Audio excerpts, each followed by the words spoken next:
Vivendo as colheitas de uva desde criança, que hoje ele produz vinhos de qualidade. Eu converso hoje com o empresário Celso Panseri. O Palavra Aberta já está no ar.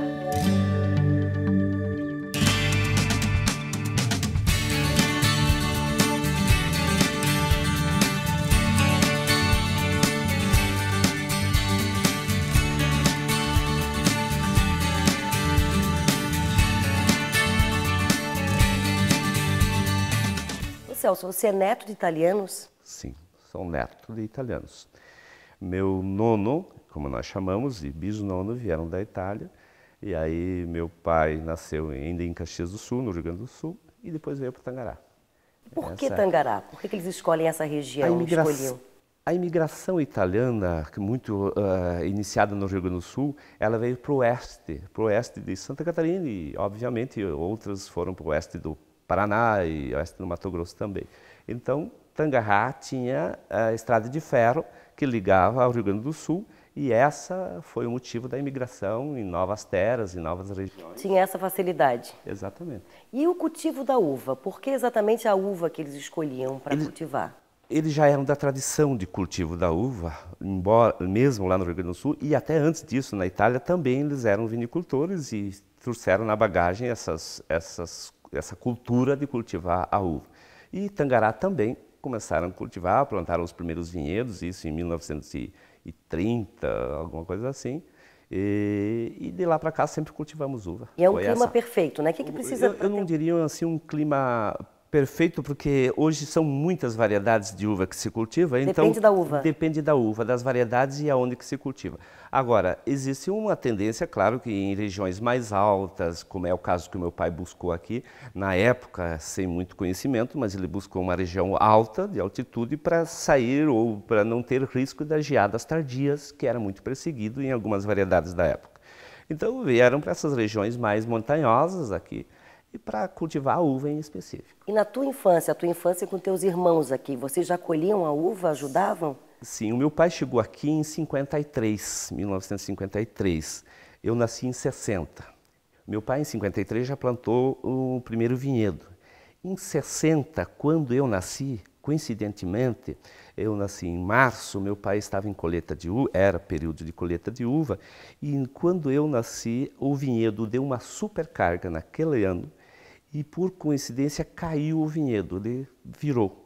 Então foi uma decepção para o meu pai por causa que o vinhedo caiu. Enquanto a partida estava nascendo eu, que foi a alegria da família, me parece assim, bem... O que aconteceu nessa época? Ele pensou em desistir daí? Não, foi uma trabalheira muito grande, a comunidade em volta na região era o primeiro vinhedo que estava sendo instalado aqui, a vizinhança, e naquela época tinha muito esse negócio assim de se ajudar, de compartilhar. Então a vizinhança veio, ajudou meu pai a erguer o vinhedo, colher a uva, a arrumar novamente para continuar a vida. Porque aqui era uma região muito desprovida de tudo, não tinha estrada, não tinha luz elétrica, não tinha nada nesse período.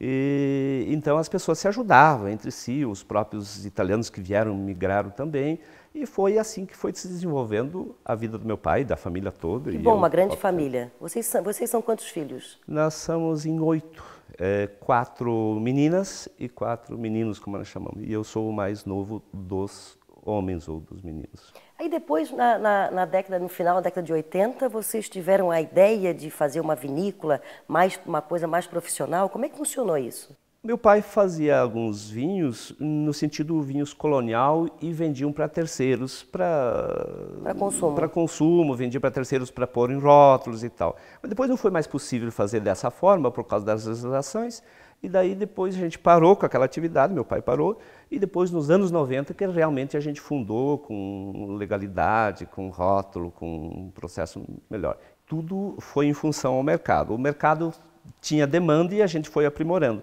Então nós tivemos que mudar equipamentos da vinícola, tivemos que contratar enólogos, tivemos que se aprimorar conhecimentos humanos como nós, já estávamos localizados numa região muito boa, então tudo isso contribuiu para a evolução da indústria e do comércio e dos produtos, mas foi uma caminhada muito ativa. Então, 94... Passo a passo. E eu já estava um pouco à frente do negócio, aí a gente percebeu também que nós tínhamos um bom produto em frente de alguns, a gente submetia a concursos, né, de vinhos, e a gente foi premiado muitas vezes em concursos nacionais e internacionais, então começamos a perceber da qualidade que tínhamos os vinhos. Aí a gente entrou num programa de vinhos Wine Brasil, e aí com isso me deu oportunidade para eu viajar nas regiões mais de melhores produções do mundo, como a Califórnia, a Europa e várias regiões. E com isso também eu fui aprimorando meus conhecimentos sobre vinho. E hoje os teus vinhos estão onde? Teu produto está no Brasil e está fora também?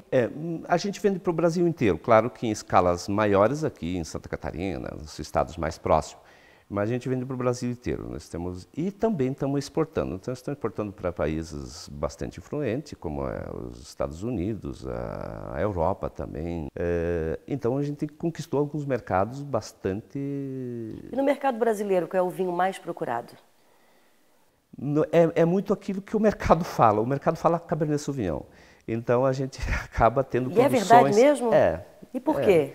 Eu acho que é um pouco moda, porque existe uma desinformação muito grande ainda a nível de consumidor. Que é um vinho mais fácil de ser admirado, será? Eu acho que é porque é um pouco moda, né? Eu acho que é um pouco moda. Cabernet Sauvignon é fácil de pronunciar, talvez, não sei. Mas com certeza não é Já vi que não é o teu preferido, então. Não é os melhores vinhos. A preferência minha é muito mais Merlot do que Cabernet Sauvignon. Mas o mercado pede, obviamente, o vinicultor tenta produzir aquilo que o mercado... Bom vinho. Ô Celso, depois eu quero dar uma passeada, conhecer a vinícola, conhecer a produção. Pode ser? Vamos Me lá. convida? Então tá, depois do intervalo.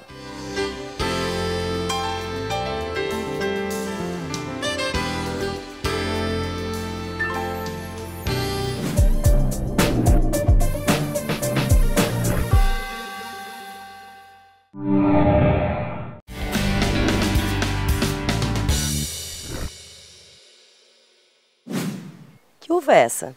Esse aqui é uma variedade de uva que a gente importou as cepas da Itália. Ela se chama Teroldego. É produzido no norte da Itália, lá na região do Trento.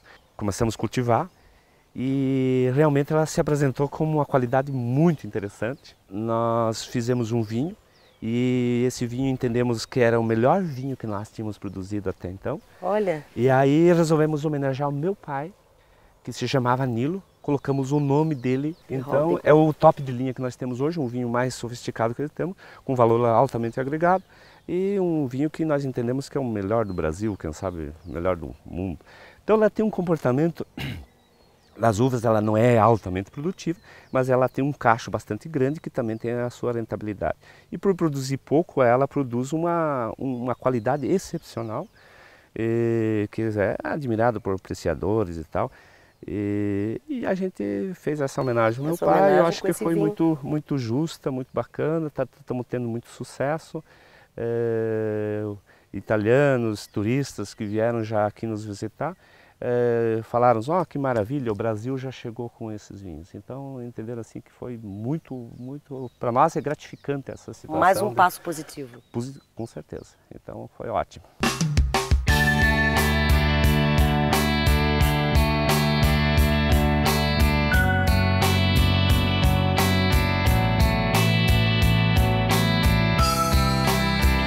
Celso, então tem a colheita, depois vai para o esmagamento e aqui é o terceiro estágio? Perfeitamente. Depois da uva colhida, vem para cá, passa por um processo de esmagamento e uma bomba que toca para os tanques e aqui se faz a fermentação. Então aqui fica por um estágio de uns 10 dias, mais ou menos, fermentando, muito bem acompanhado, porque tem que ver peso, doçura, esse negócio todo. E depois disso pronto, o vinho vai ficando em outros tanques, decantando e até completar seu estágio de maturação. Então cada tanque desse tem um tipo de uva? Perfeitamente. Quando a gente faz em cada tanque, unicamente a vinificação se faz com um tipo de uva ali. Eventualmente, se existir demanda, se faz um corte, então se mistura posteriormente. E daqui sai, vai para onde? A gente maneja entre tanques aqui e depois disso tudo, quando ele está pronto, maturado, vai para o engarrafamento. Vamos acompanhar esse processo então. Com certeza. Alguns vinhos a gente tem proposta para passagem por barrica, né? E é o caso do Nilo que nós vamos provar agora. Então fica assim um estágio dentro dessas barricas. Quanto tempo fica mais ou menos? 6 meses, 1 ano. O Nilo é 2 anos normalmente que a gente trabalha aí. Bastante tempo, é considerado bastante tempo. Uhum. Vamos fazer uma... Tá, eu seguro as duas? Pela curiosidade, por favor. Agora vem a parte boa. Vamos lá. Vamos abrir a barrica e vamos provar aqui. Vou tirar uma amostrinha aqui. Faz favor.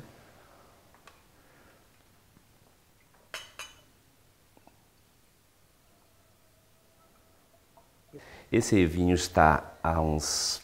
Eu acho que ele está, deixa eu ver, aqui ele está quase 1 ano já na barrica. E ele vai ficar mais 1 ano. Então, vamos lá. Vamos lá.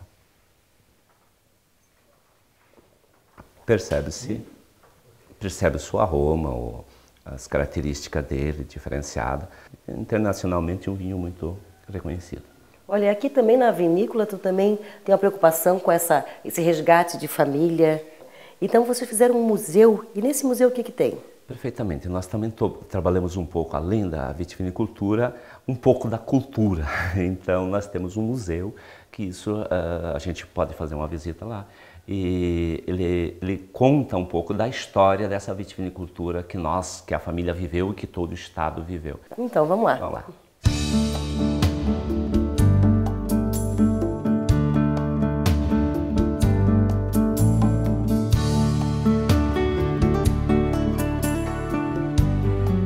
E aqui tem um pouco das peças que nossos pais e avós trabalhavam, né? Aqui o que é? São máquinas de pulverizar do cultivo da vinha, não? Então, inicialmente cultivavam com máquinas costais, depois evoluíram com a máquina estacionária, onde que bombeava, futuramente foram para outros, até equipamentos motorizados. E o museu hoje está servindo como estudos das universidades e também para o turista que vem apreciar e que valoriza a cultura, os hábitos de cultivo da vinha e também da elaboração do vinho. Mas vamos continuar conhecendo o museu, então. Vamos lá. Celso aqui, então, amassava a uva com o pé. Perfeitamente. Esse instrumento era onde que amassava, jogava uma cesta de uva aqui, as crianças ou as pessoas acabavam esmagando com os pés, depois captavam a uva esmagada e colocavam nos tanques para lá. Mas evoluiu, graças a Deus, Claro. passou por uma máquina melhor que Claro. o pé. Claro. Então aqui já evoluiu um pouquinho, já tem um rolo onde que já esmaga, né, sem precisar pisar, né? Com essa manivela aqui... Perfeitamente tocada à mão. E já melhorou, já evoluiu um pouquinho e para frente também continua a evolução. Aqui ainda com máquinas também construídas em madeira e de ferro, mas já com a melhoria que onde podia retirar o cachinho da uva, né? E claro, depois hoje com outros equipamentos muito mais sofisticados. Mas aqui está contando um pouco da nossa história, né? E depois, claro, o vinho, a uva esmagada lá, vinha para essas pipas, como chamavam na época, de madeira, onde que ficava o vinho aí fazendo a fermentação aqui dentro. Tá, esse processo ainda é muito parecido, né? O processo em si não mudou. Qual é o segredo para fazer um bom vinho? É ter uma boa uva. Esse é o grande segredo, ter uma boa uva. Então, de acordo com a uva, nós falamos sempre que o vinho se faz 90% no campo e depois na vinícola, né? E a gente tem que estar acompanhando sempre, todo dia, evoluindo, porque o mercado evolui, o mundo evolui. Então, cada vez mais a gente tem que ter produtos de qualidade, tentar atender o consumidor naquilo que ele tem necessidade. E te exige, né? Perfeitamente. Então, esse Parabéns, é o tá? Te desejo mais sucesso. Prazer te conhecer. Obrigada pelas explicações. Imagina. Felicidades.